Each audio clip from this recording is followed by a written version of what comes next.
paragraph 5 and page 7, you had cause to deliver a formal communication.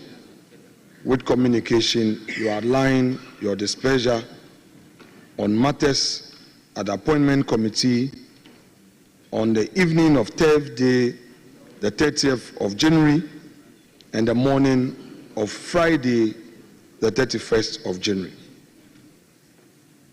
Mr. Speaker, indeed,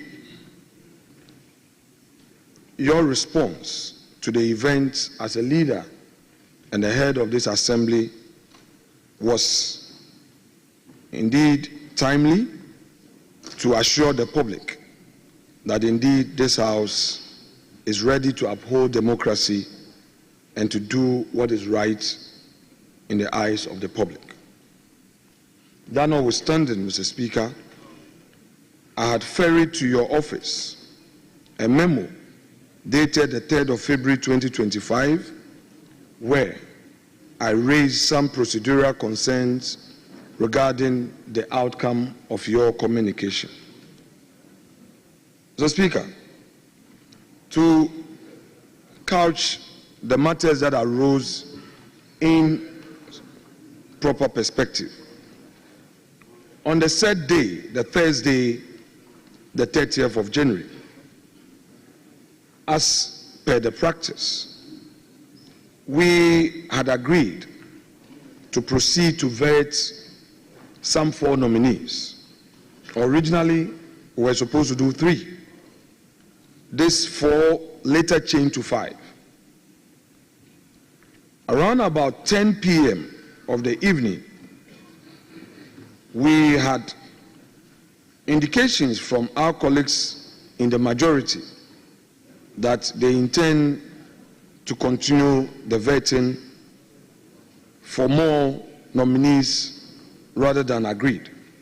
Mr. Speaker, on the corridors of the vetting room were many people, including nominees. Our understanding was that they had all been invited. Mr. Speaker, there was no room for us to discuss the way forward, which resulted in our decision as the minority to protest. Our intention was to have a peaceful protest to express our displeasure at the excesses of our colleagues in the majority. We acknowledge that in the process, the situation got out of hand, resulting in the outcome you commented upon. We hereby assure you that we shall, as the minority, cooperate with you in upholding the integrity and the dignity of this House. Mr. Speaker, we also want to assure you that we will undertake a deeper, and emphasis mine, a deeper consultation and commit to this with our colleagues. Suffice to state that from day one that Mr. President started ferrying his nominees to this House, we have given this government our utmost cooperation. Mr. Speaker, record will have it that this is the first time in the history of our democracy that the minority has given the government such a cooperation to the extent that nominees are getting their confirmation in record time. Indeed, Mr. Speaker, I am on record to have made an application to this House under Order 3. This has never happened by any minority leader in the history of our democracy. We believe in constructive criticism. We are not in any way in to disrupt government business, frustrate them, or undermine them.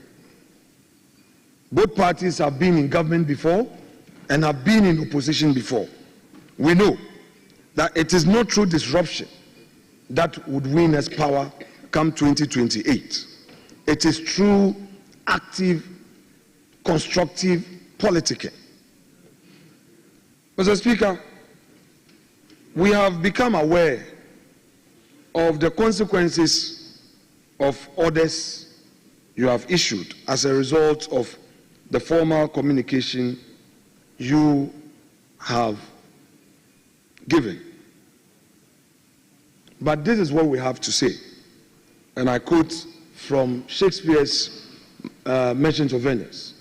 Mr. Speaker, you remember the story of Shylock when he demanded his pound of flesh. A plea came from Portia, who was the supposed counsel for the debtor. Mr. Speaker, this is what he had to say, and I rely on it to mount the next line of my submission. That the quality of mercy is not strained, drop it as a gentle rain from heaven upon the earth beneath. It is twice blessed. It blessed him that gives and him that takes. Mr. Speaker, we cannot take your power to discipline from you. But we believe that when this is tempered with assurance that the way forward will be better, you will be able to reinstate our colleagues who temporarily have been denied access to this chamber and the precincts of Parliament. Ours is not to undermine your authority. After all, it is the confidence we had in you that made us, by consensus, to vote you into office. And we accept your authority. Mr. Speaker, we do not think that we should litigate this matter even on procedure. We are more interested in the outcome, which is not a desired outcome. Today, I, on behalf of my caucus, would want to assure the public that such an action will not be seen in the public space again. Mr. Speaker, I take full responsibility as a leader on my side on all actions that took place. I will therefore conclude by inviting you, Mr. Speaker, to, in the circumstance and with assurances given, to consider a rescission of the decision you communicated to the House, as well as all consequential matters thereto. Mr. Speaker, without more, I shall thank you for hearing me and resume my seat. Thank you very much.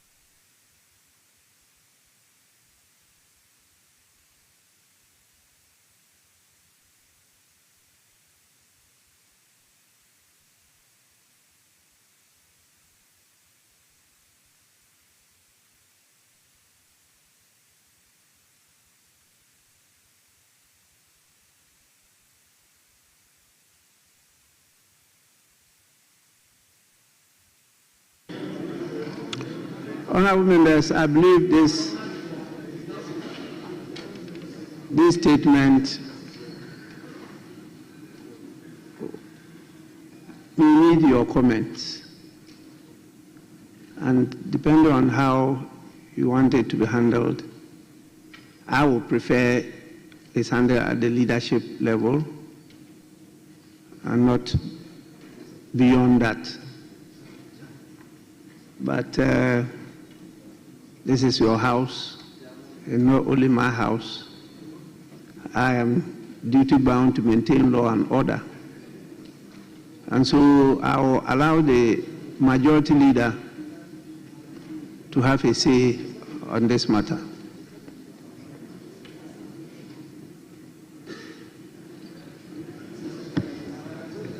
Mr. Speaker, the popular saying is that to err is human, to forgive is speakerly.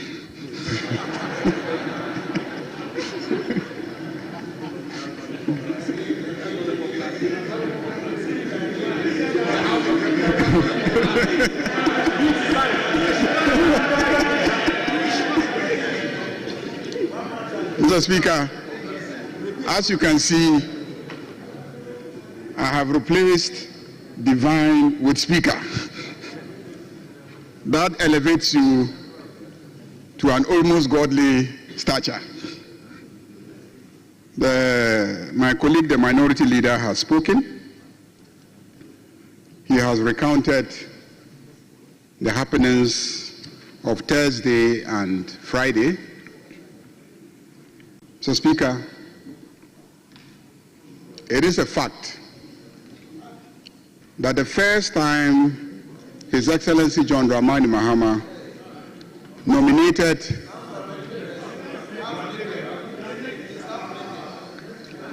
the first time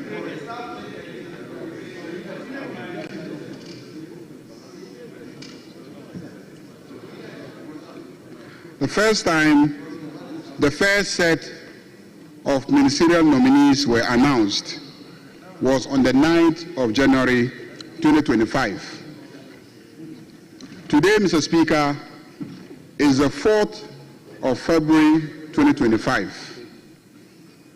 We are not yet even 1 month into the administration of His Excellency John Dramani Mahama. But, Mr. Speaker, we have vetted and approved a number of ministers, but overall, we have vetted and by the close of today would have approved 42 ministerial nominees out of 60. The reason why we are even at 42 is because since Friday, we have not yet received any additional nominations. So in effect, we have finished vetting and hope to conclude the approval of 42 nominees to ministerial appointments. As a matter of fact, all those who have been nominated to serve as the cabinet of the government have actually been vetted and some approved by this House. This is a record performance that this House should be proud of itself. And we have done so in spite of the theatrics and the drama.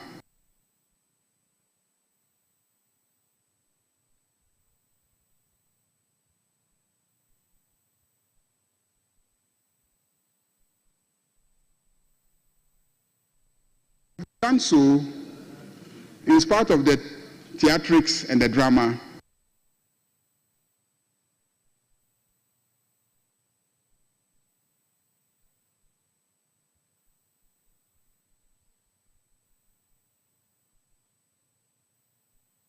Done so in spite of the theatrics and the drama.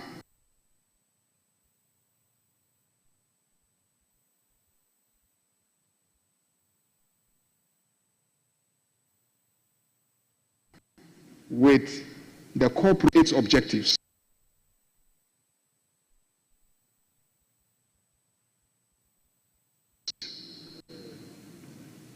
But as you can see, our colleagues are remorseful, our colleagues accept your decision in good faith, and our colleagues are appealing to you to review your decision to suspend your suspension, to reconsider your decision to suspend. Mr. Speaker, it is not only members of the minority side that were suspended. In fact, the chief whip of the majority side was also suspended. So clearly, the conduct was on both sides.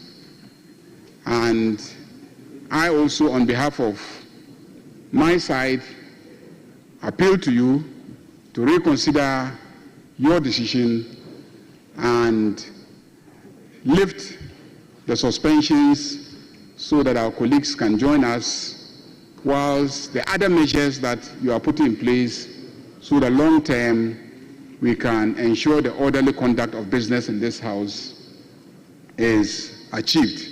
Thank you very much, Mr. Speaker.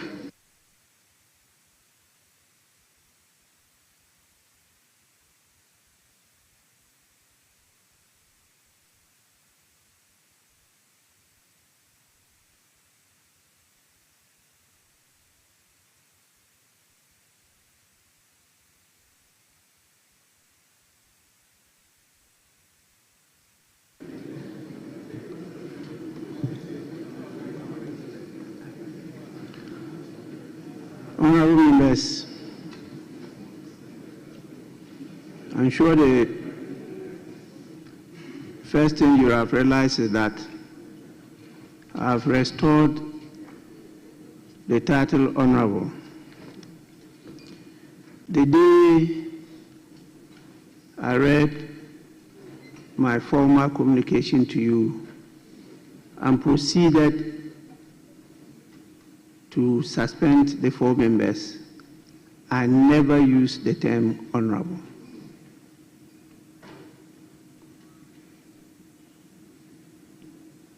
I have done so now because your leaders actually came to me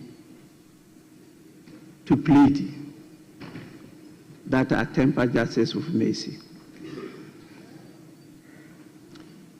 If any of you here is not remorseful, please be on your feet.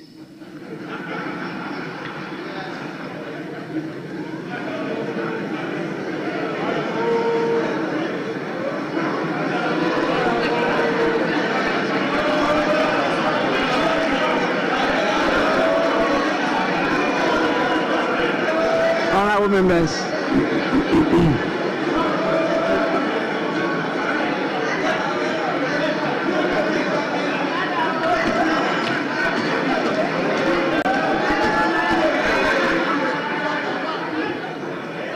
honorable member, you are not, please.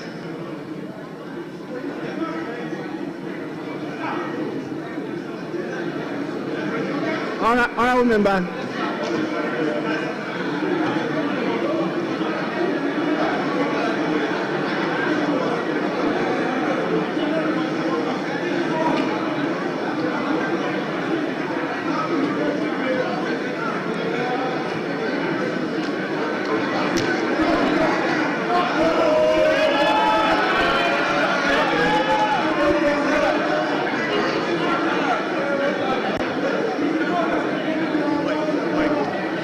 Honorable members,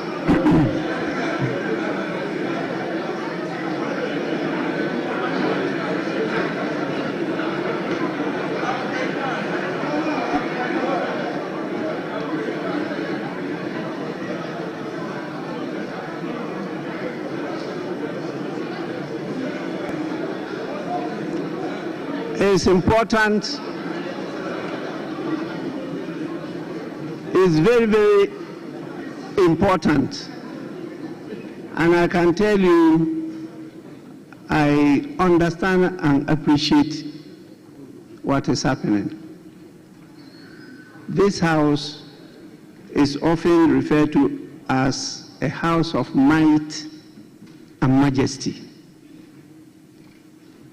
Might, because it's the combination of the sovereignty of all the people in the country.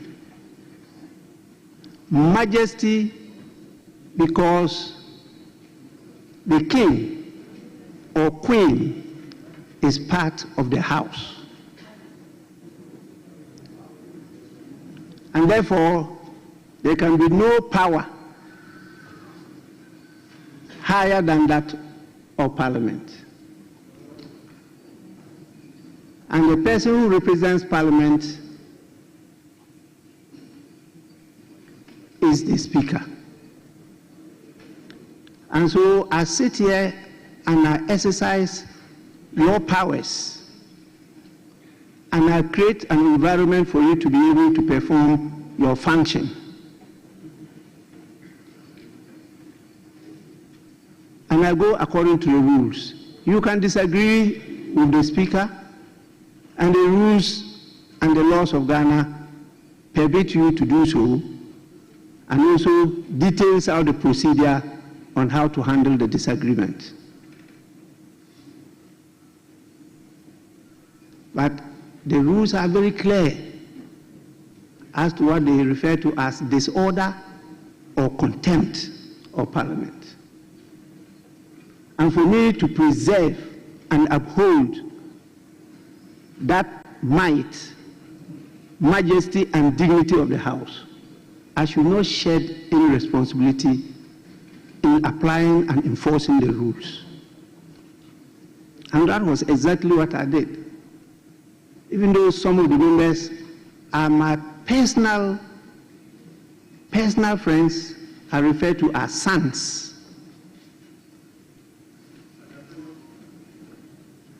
So please, you can ask your leaders when they approach me with this. Yes, as a father, when your son commits an offense, you don't punish the son to the extent that you break his or her leg. That becomes a big problem for you, the father. And nobody is perfect. We are all fallible. So I listened to the apology, and here it was repeated by the minority leader for and on behalf of the members of the caucus, and supported by the majority leader.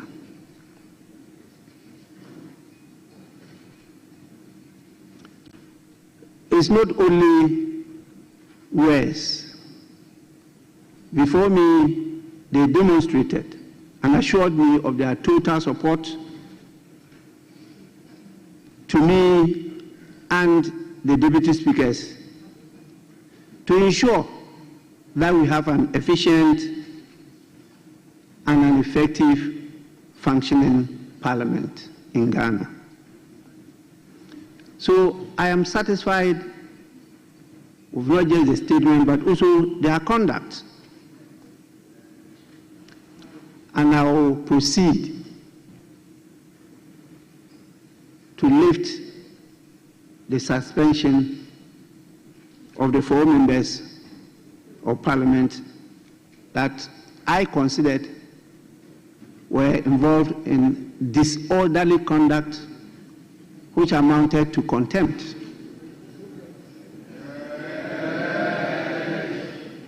The rules are very clear, and I did refer to them and stated clearly that because we are in the transitional mood, we will not be able to put committees in place, including that of the Privileges and Immunities Committee.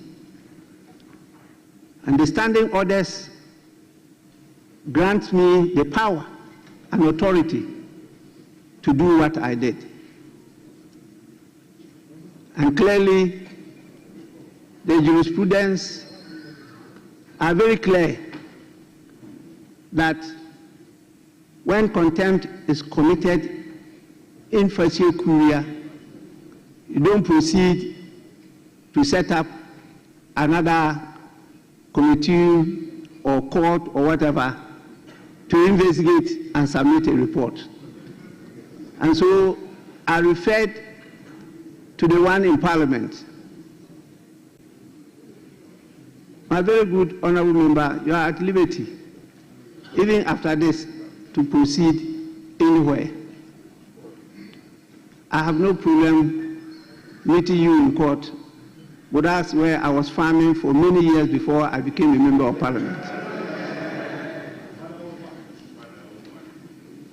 So I have lifted the suspension order, and I do so instantly, and it takes effect immediately. The honorable members so affected are permitted now to enter the presence of the House. I must say that they complied. They actually complied with the orders. And the standing orders are clear. And presence of Parliament is defined. And we have the men and women to enforce the law. And they actually did enforce the law. So I want to commend the members and also the law enforcement agencies, Marshal's Department, the police service, for their support.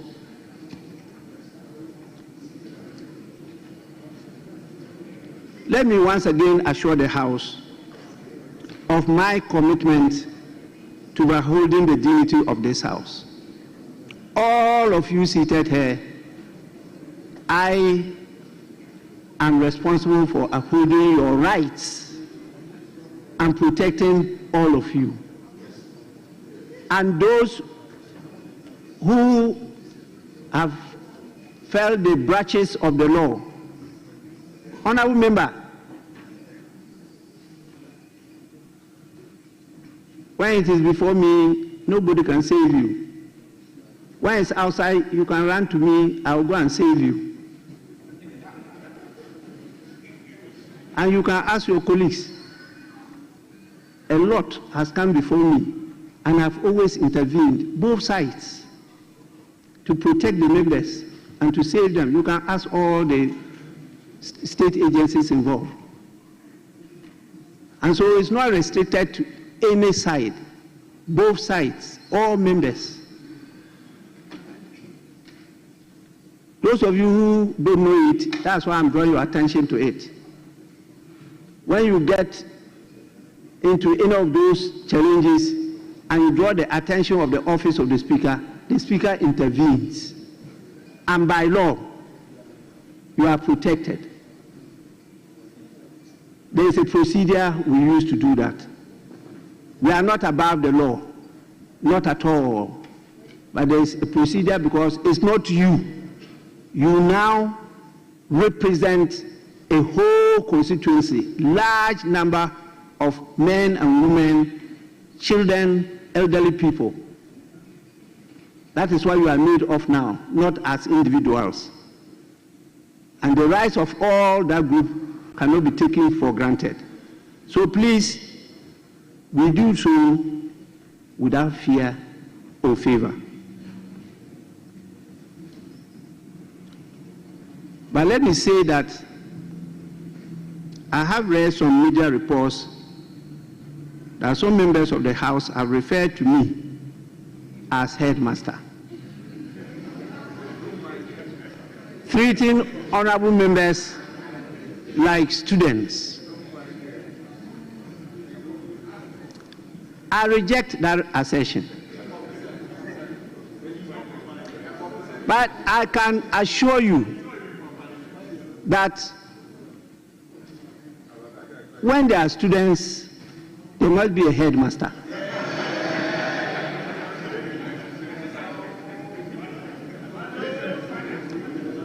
If you don't have a headmaster, You know what is going to happen in the school. The former Minister of Education is nodding his head. But I'll end by saying this, which is better captured in Latin. It says, qui multum datum.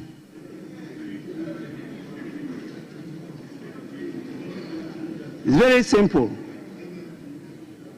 To whom much is given, much is expected. And so, you are not called honorable for nothing. They expect so much from you.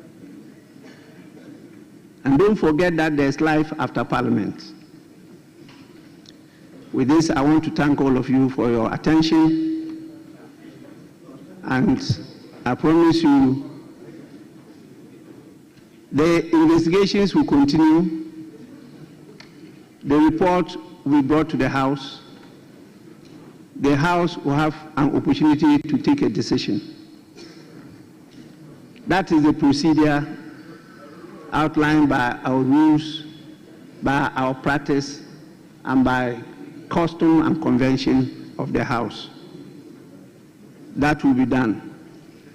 Honorable members, self-regulation is better than external regulation. And so, please, this matter should be handled by the special committee at the committee level and report to us.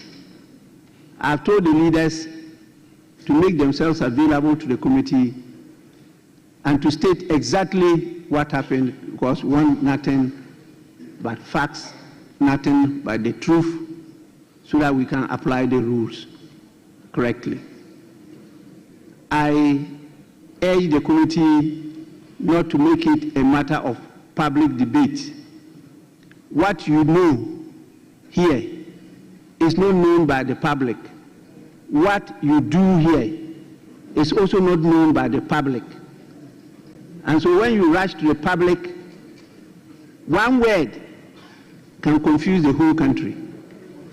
But that word will be understood differently in this House. We still have a lot of work to do with our partners outside this House. A matter of education, a matter of advocacy, and we'll focus on it. So I thank you all, and please, let's continue to work together as a family. Thank you so much.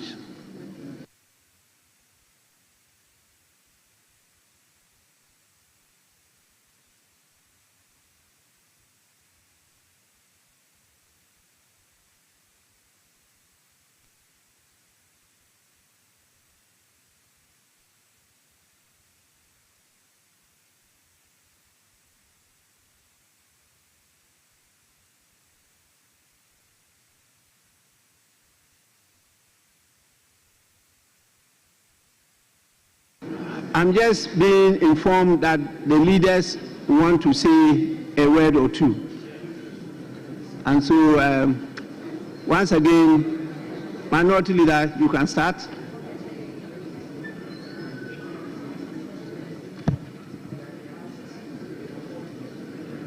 Mr. Speaker, I convey the gratitude of the Minority Caucus on your final decision in these matters. We reiterate our continuous cooperation and believe that the gesture thus far shown by you and that of my respected senior colleague and senior at the bar who leads the House, we will make things better, and that we would have a big stomach to accommodate ourselves, especially we sitting to your left, the minority. Thank you very much, Mr. Speaker.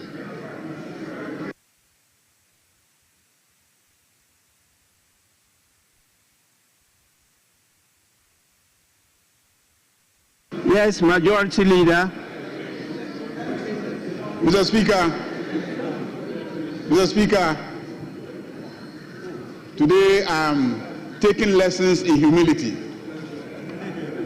My brother and colleague, the minority leader, is teaching me how to be humble.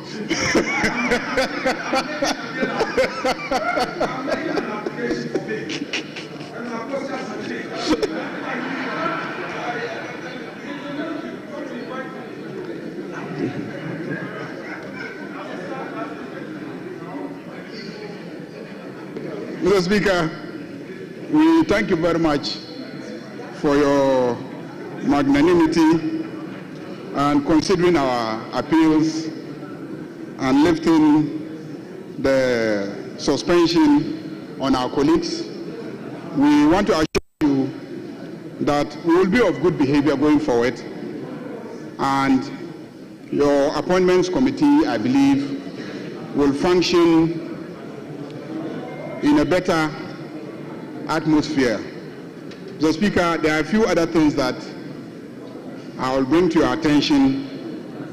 In his statement, he drew attention to the organization of the security around where the appointments committee sits.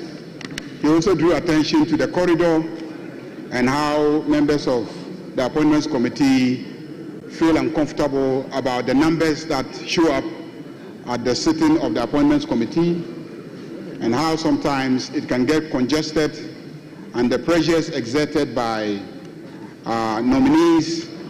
And then also some of the challenges. I think the part of the challenge was the fact that on the Wednesday when they were supposed to sit, due to a decision to hear some contempt matters before them, they shifted a few more nominees to the day after. And so there was a lot of pressure on the Thursday, and that affected the crowds that showed up and the urge to try and approve and vet as many nominees as possible. So, Mr. Speaker, these are all matters that I will take up with my colleague and the chairman of the appointments committee. But in the meantime, we thank you for your decision to set aside the suspension of our colleagues. Thank you very much. Honorable members, let me also on your behalf thank our leaders for leading us to solve this problem. I was going to make a very lengthy statement on the other incident affecting the clerk to the committee. In view of what has happened, I will summarize it. I won't go through the whole hog. I did indicate this to the leaders, and in fact, I read through it to them, and I think that it's important. I draw the attention of members to the salient points, and particularly our partners, the public, to what is expected of all of us when we are dealing with the staff. This is the law, it's in the Constitution, it's in the Acts, and it's in our standing orders.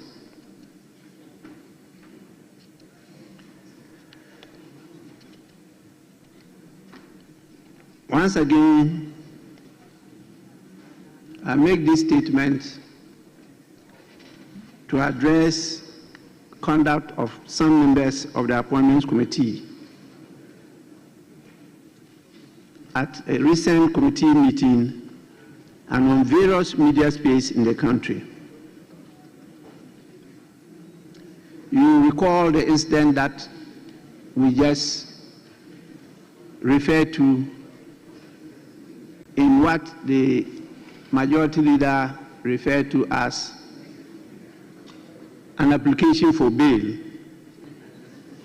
and how it's usually submitted by counsels before a court. After my statement that day, that was Friday, my attention was drawn to this incident. And as the Speaker of the House and Chairman of the Parliamentary Service Board, I strongly condemn that incident. The clerk to the Appointments Committee is a public servant and should not be dragged into the failure of the members of the committee to resolve their differences. This clerk has worked with us for 19 good years, and she is one of the best clerks that we have had. Please, you can check from former members of parliament, and she's been at that committee for some time now, not just now.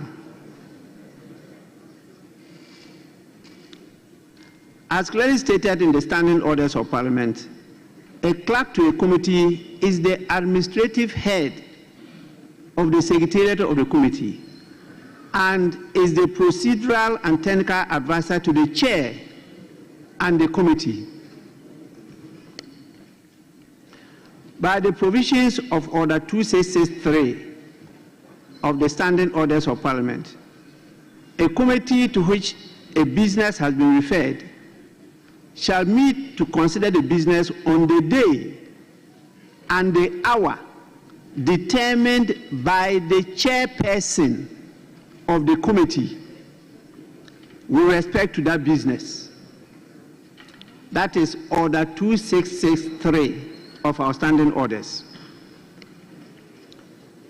It is thus the duty of the clerk to the committee to transmit the notice of the meeting in accordance with the instructions of the chair and the provisions of Order 2701B. Therefore, any displeasure by a member on the date, hour, or business for consideration at a committee ought to properly be directed at the chair and not the clerk to the committee, who is duty-bound under the said order to transmit notices and to organize the meeting. The standing orders of the House are very clear. Clerks to committees do not convene meetings. Chairs of committees do. A clerk to a committee transmits notice of a meeting that has been called by a chair so motu or acting on the request of 15% of members of the committee. I refer to the orders 2663 and 271B. The clerk thus works to the chair as the clerk to parliament works to the speaker.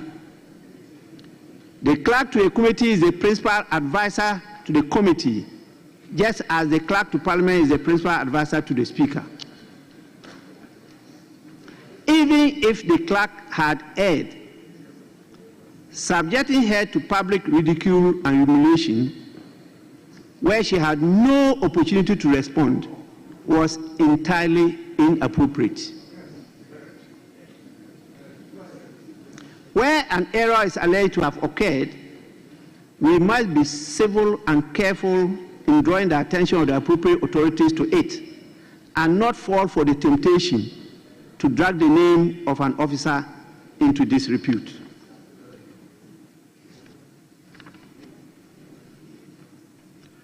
While I advise members to use only the laid down hierarchy and procedures to resolve any grievance that may arise in relation to an officer or a department of the service, I also call on the chairs of the committees to, as a matter of urgency, ensure a strict adherence to the standing orders of Parliament and to maintain law and order at committee meetings. Honorable members, in spite of your numbers, you are not to oppress the minority.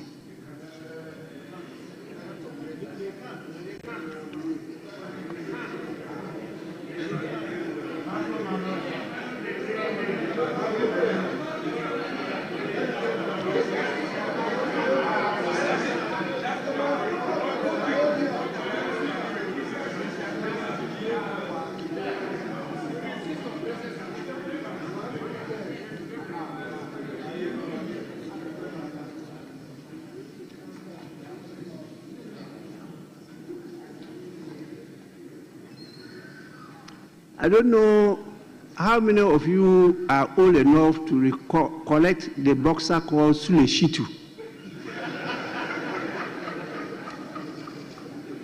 You are old enough to recollect Sule Shitu.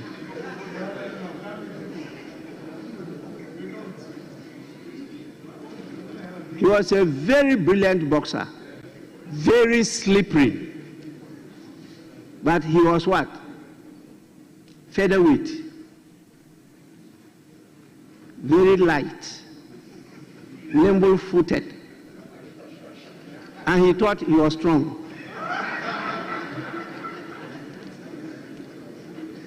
One blow of middleweight, he flew so far that he never woke up, and that was the end of his boxing.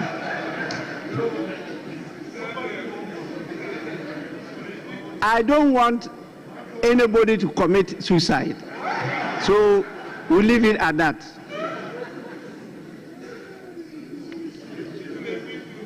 For me, I'll continue to perform my role. Don't worry at all. Honorable members, I do this because the Parliamentary Service Act mandates me to do so. The Speaker is the person endowed with the ultimate responsibility for the administration, organization, and control of employees within the service. So it's my responsibility, and I will not share that responsibility. It's as a result of that, I led the Parliamentary Service Board to put structures and systems in place to assure all staff of the Parliamentary Service of a robust support in the discharge of their duties to Parliament and members of Parliament. And this is to ensure that we have a very efficient and effective Parliament that is responsive to the needs of the people we represent. With this, I thank all of you for your attention. We have other statements to make. Yes, Majority Leader. Mr. Speaker, crave your indulgence to vary the order of business so that we can commence public business. Mr. Speaker, I want us to take the report of the Appointments Committee on His Excellency's ministerial nominees. But we need to vary the order of business to achieve that. With your indulgence and that of the House, if we may vary the order of business. Let me hear from your colleague Minority Leader first. Yes? Mr. Speaker, this is a big surprise to me. A moment ago, the chair of the committee and I engaged on the draft report which has been sent to me to have my input. I'm not aware of any report that the chair and my good self have agreed for same to be laid and distributed. We have not discussed that. The chair is here. I do not know whether he has signed any report. So maybe the respected leader of the House may give us further information on his application. Thank you, sir.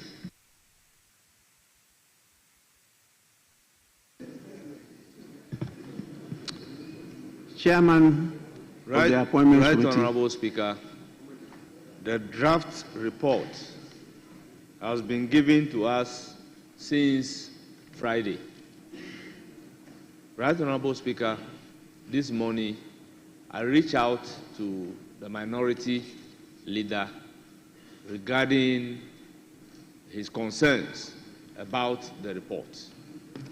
Right, Honorable Speaker, the concerns raised was that one of the nominees promised to bring some documents. And right, Honorable Speaker, the document has since been delivered.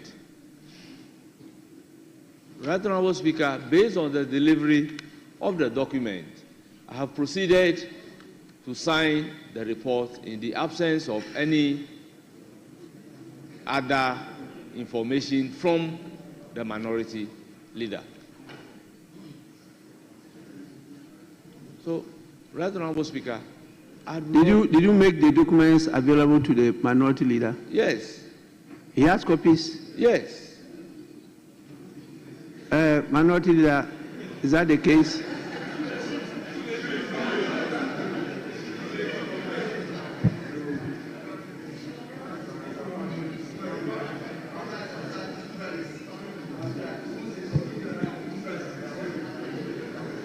Mr. Speaker.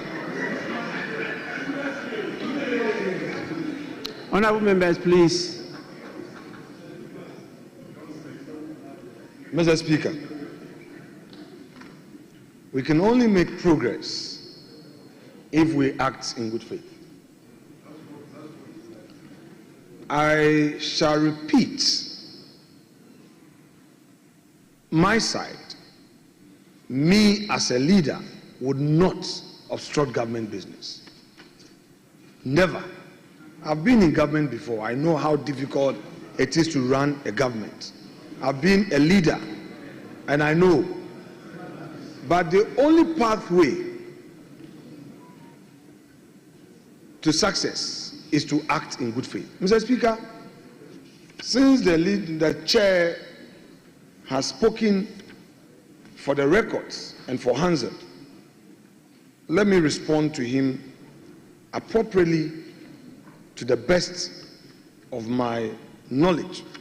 Mr. Speaker, yesterday night, and because of the happenings, the person who received the document signed, the draft report got to my office, it was signed. I invited our clerk, and I have my text messages as evidence. I invited her to come so that together we can sit and discuss the issues. Mr. Speaker, may the backbenchers and the young ones in appreciate the spirit of the House this afternoon. It is government business. If you think you can be making noise, your government business will delay. Whilst you await your nomination, make the noise for recognition. That is why you've not been nominated yet. Those who don't make noise have been nominated. Mr. Speaker, those who don't make noise have been nominated. Honorable Majority Leader, Mr. address me. Mr. Speaker, yes. Mr. Speaker, yes. That is your role, to make noise. Go ahead. Mr. Speaker, I invited the clerk to come for us this morning. Unfortunately, I received a call from another officer that the clerk was unable to come because she has to meet with you.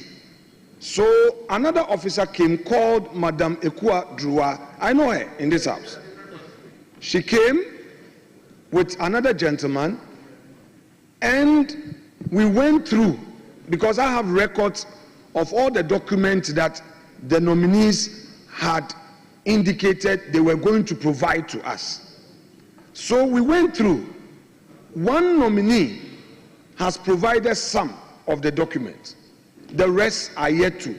So we went through the records, and they took note that they were going to follow up.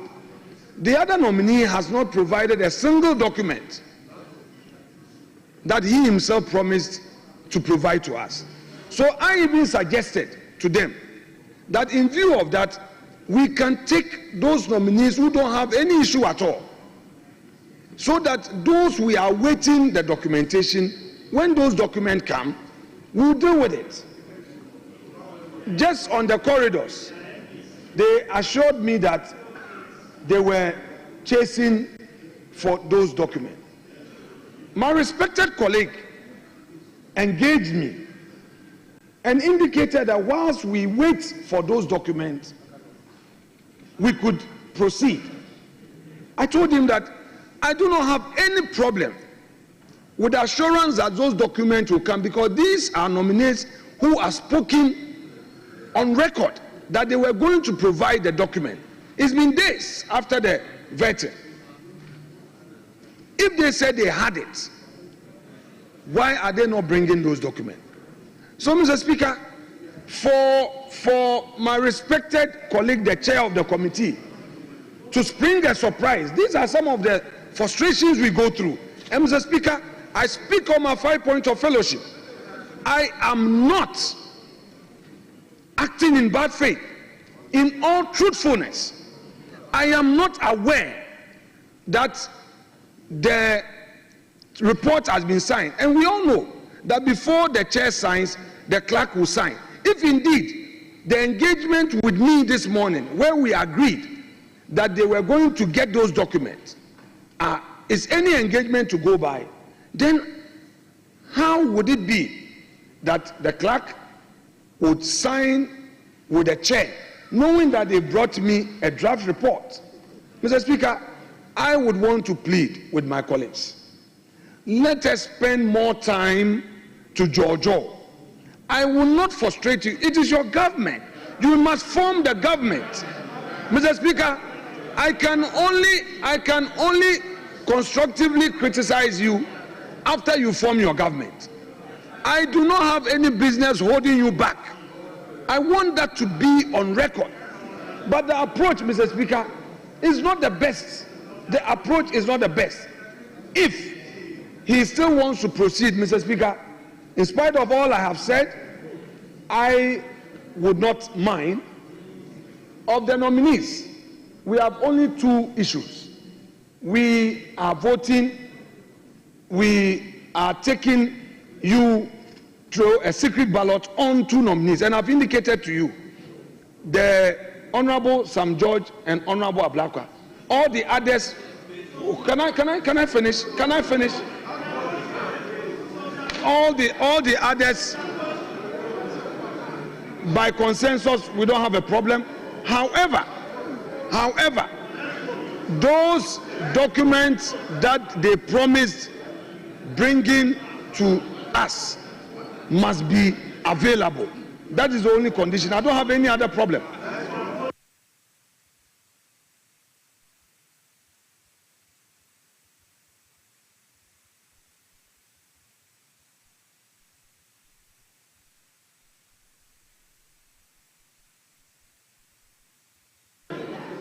Yes, Majority Leader. Mr. Speaker,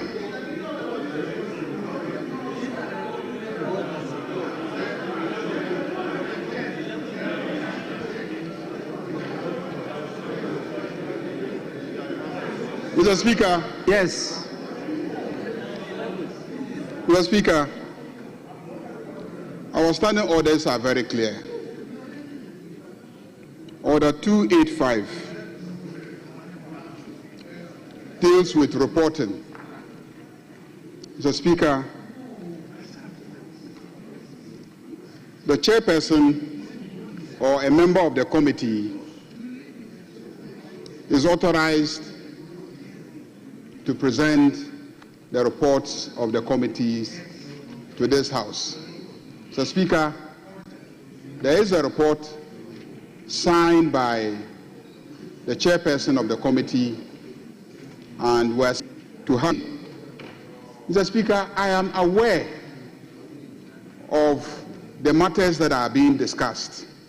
And in fact, and in truth, the minority leader has discussed those matters with me. He has indicated that he has no objection to the reports except that during the vetting, 2 nominees promised to present certain documents to the committee, and he has not seen those documents.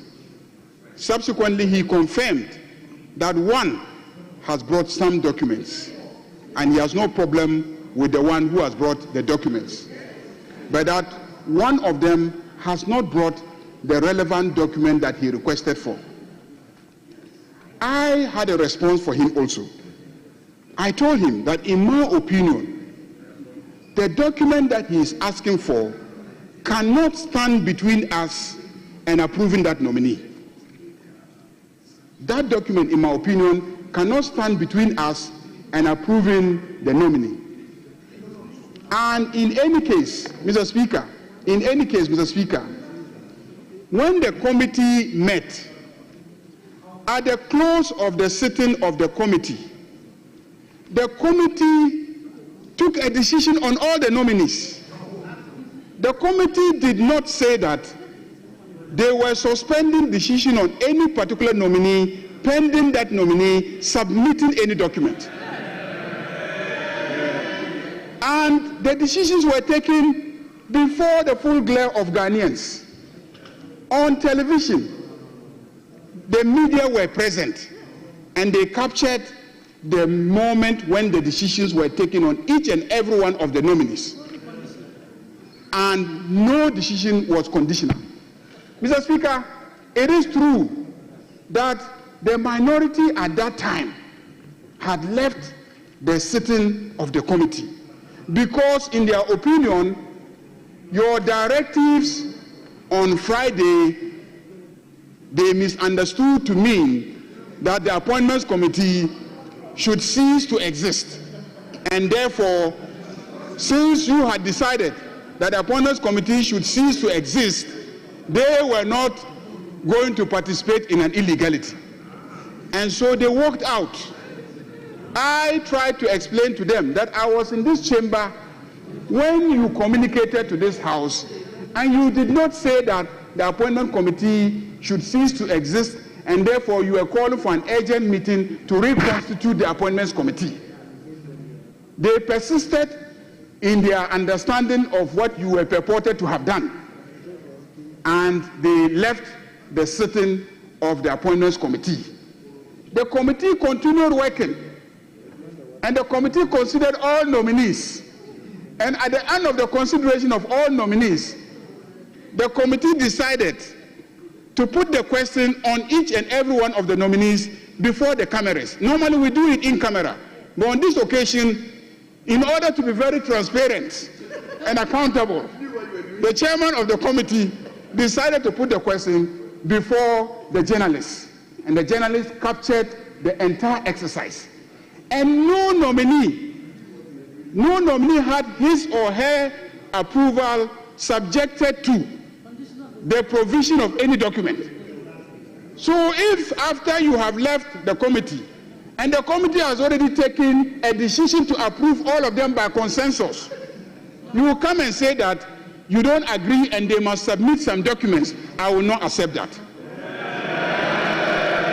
So you can come to the chamber and you can say whatever you want to say, but I am standing my grounds, and every single one of those nominees will be approved by consensus in this chamber. I communicated that to my brother on the other side. So we agreed that he should come and say whatever he will say, and I will have my say. So, Mr. Speaker,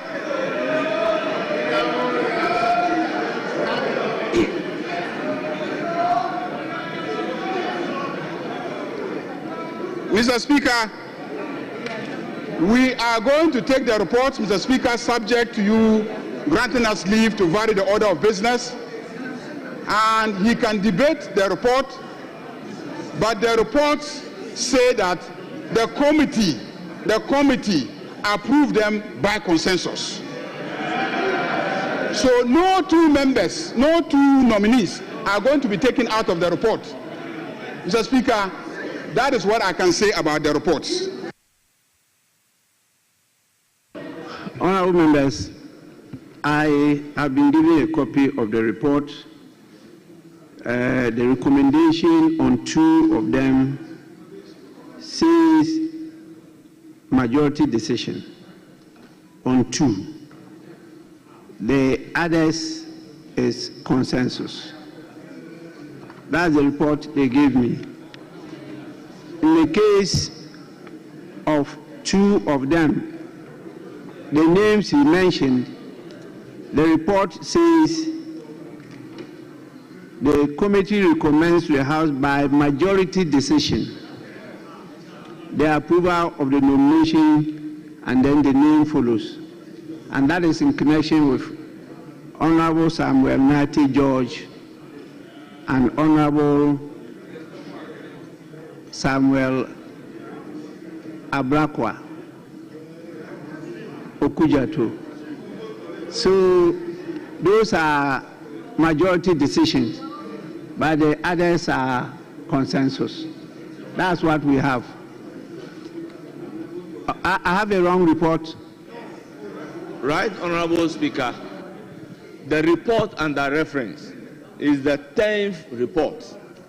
And the 10th report is on Honorable Abdul Rashid Hassan Pelpo, Honorable Ibrahim Muntala Mohammed, Honorable Samuel Nate George, Honorable Kofi Idi Adams, and Honorable Joseph Bukari Nikpe. So, right, Honorable Speaker, in respect of the 10th report, which we have to lay, it has nothing to do with Honorable Okujeto Ablakwa.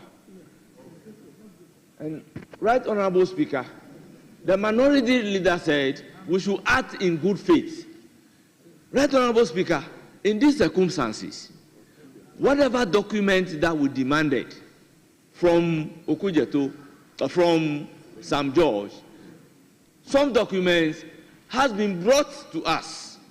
And indeed, the minority leader has a copy of the document as well as the report. Right, Honorable Speaker, the confusion is that the 11th report will be covering Honorable Okujeto Ablakwa. In relation to Honorable Okujeto Ablakwa, some documents were outstanding that the committee would have to be furnished. So, minority leader is confusing the 11th report with the 10th report.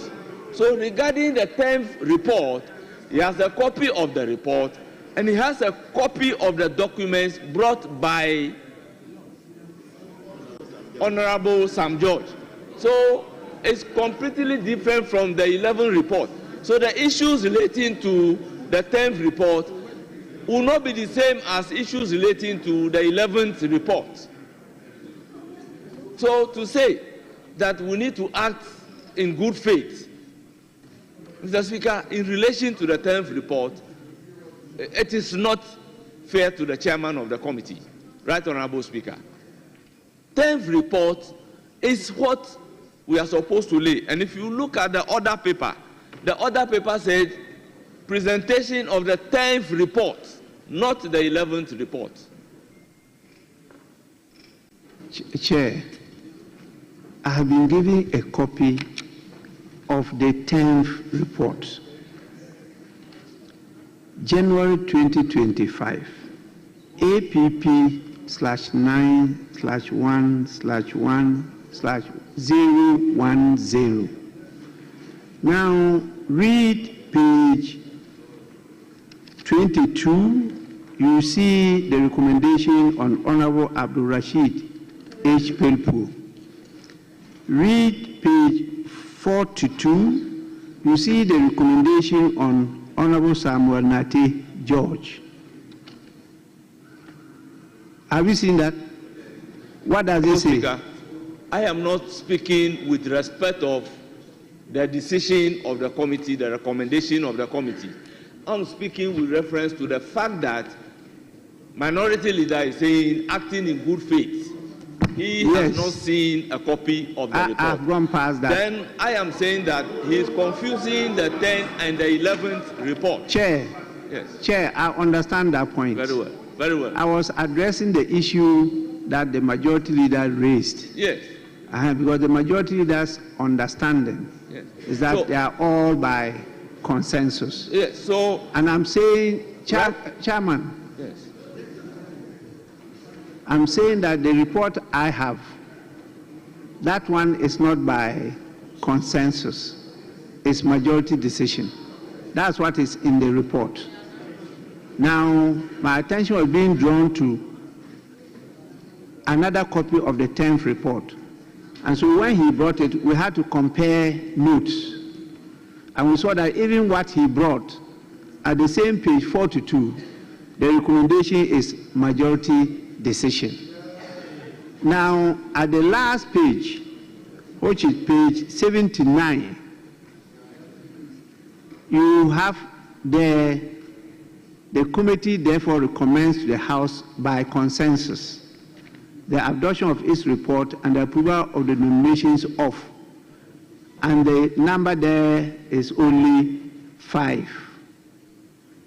But in that, you have number 3, where you put the Honorable Samuel Nate George as Minister for Communications, Digital Technology and Innovations. But in the body of the report, it says majority decision. That is what I'm drawing your attention to.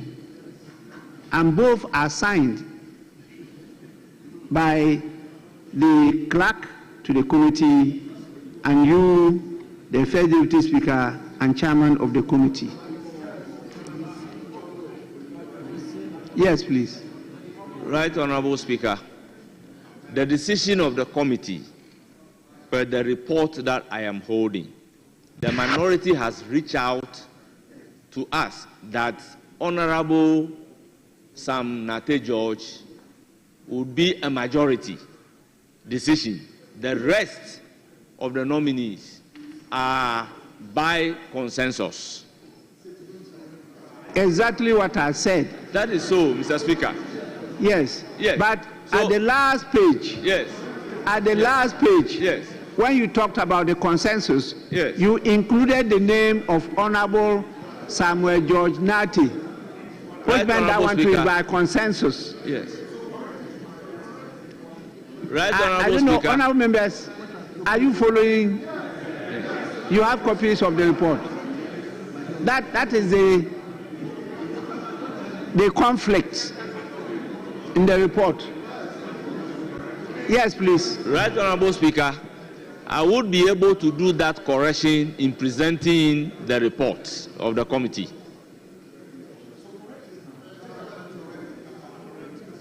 Honorable members, I will allow the chair of the committee to present the report and do the writing as we always do by correcting the contradiction.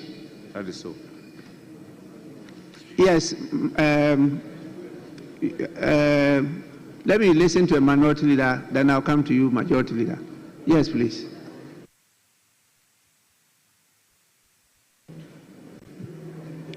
Mr. Speaker,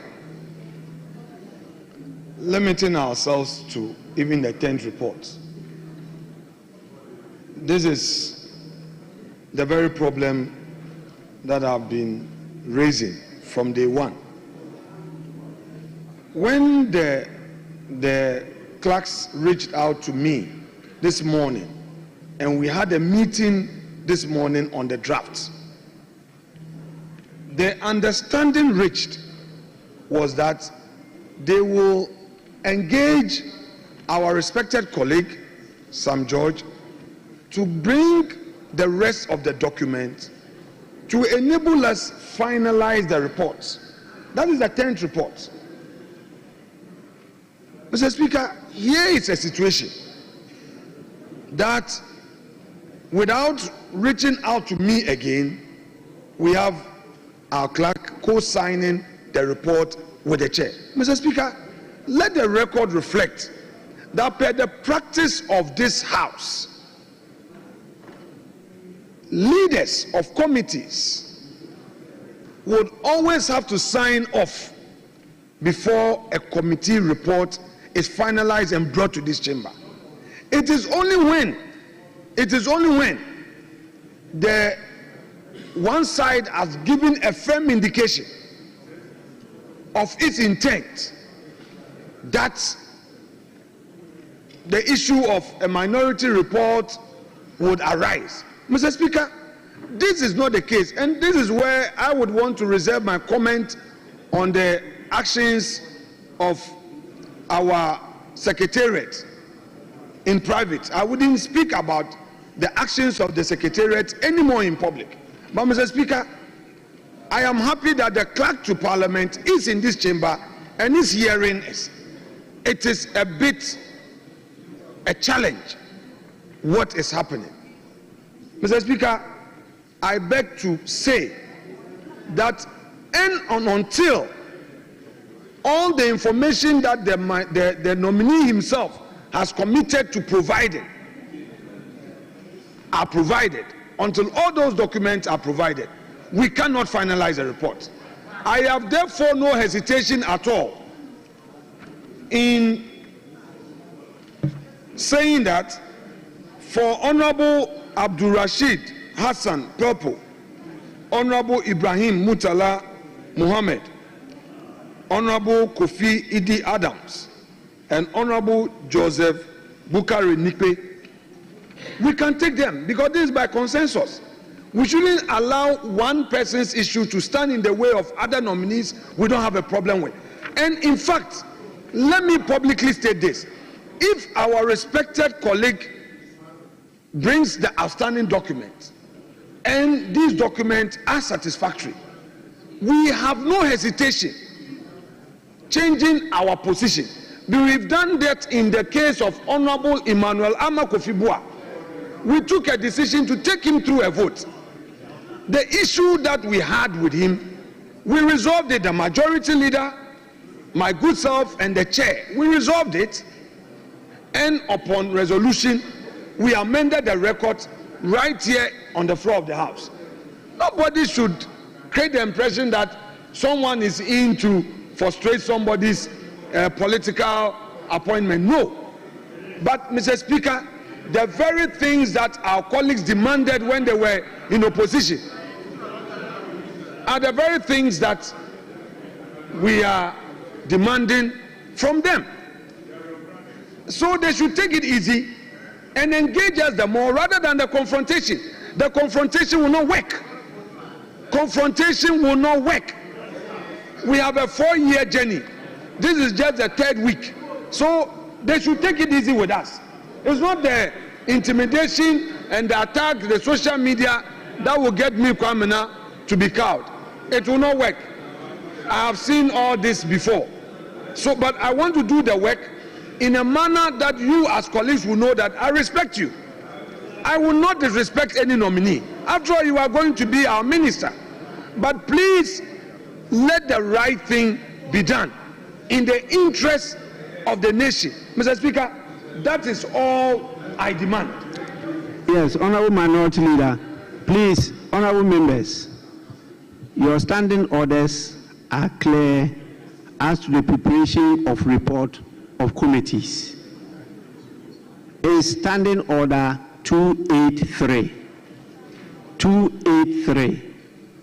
And 2831 says, members of a committee, including the chairperson, may present reports for consideration of the committee, and the report shall be recorded in the minutes of proceedings of the committee.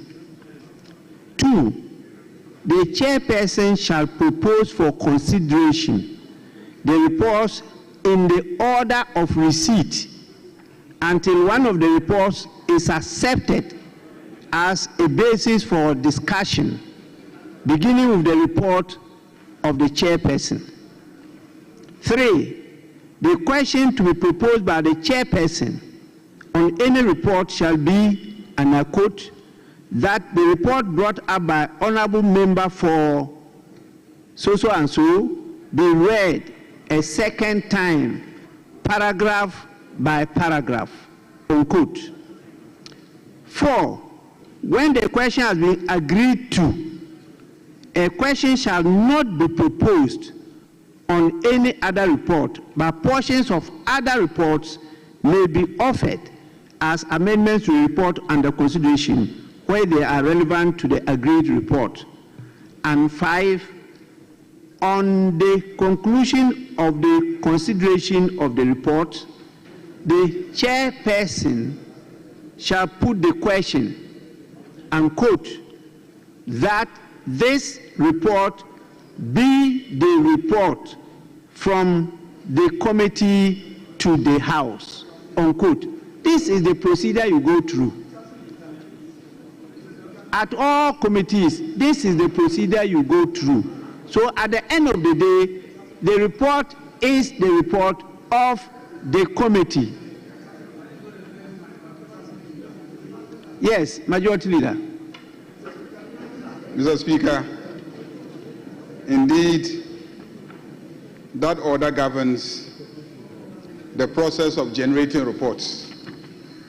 Mr. Speaker, my colleague on the other side knows that we have never really complied with that mechanism. And indeed, Mr. Speaker, you know, it is new.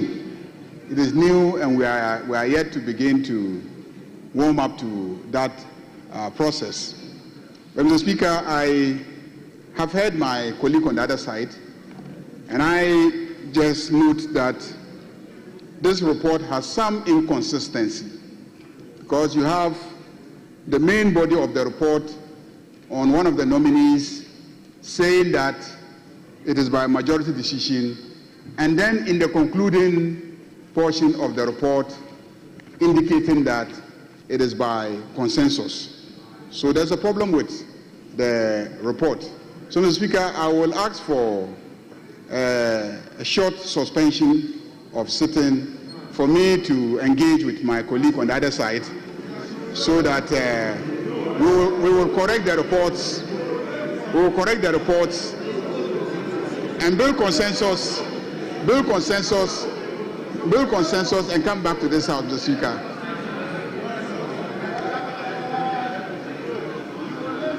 Honorable members, there is an application before the House for us to take a suspension. For how long? 10 minutes? 1 hour? 1 hour, Mr. Speaker, 1 hour. 1 hour.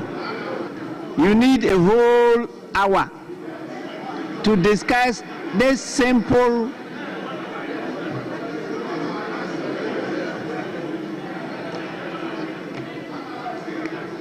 Honorable members, 1 hour is okay, Mr. Speaker. I proceed to suspend sitting.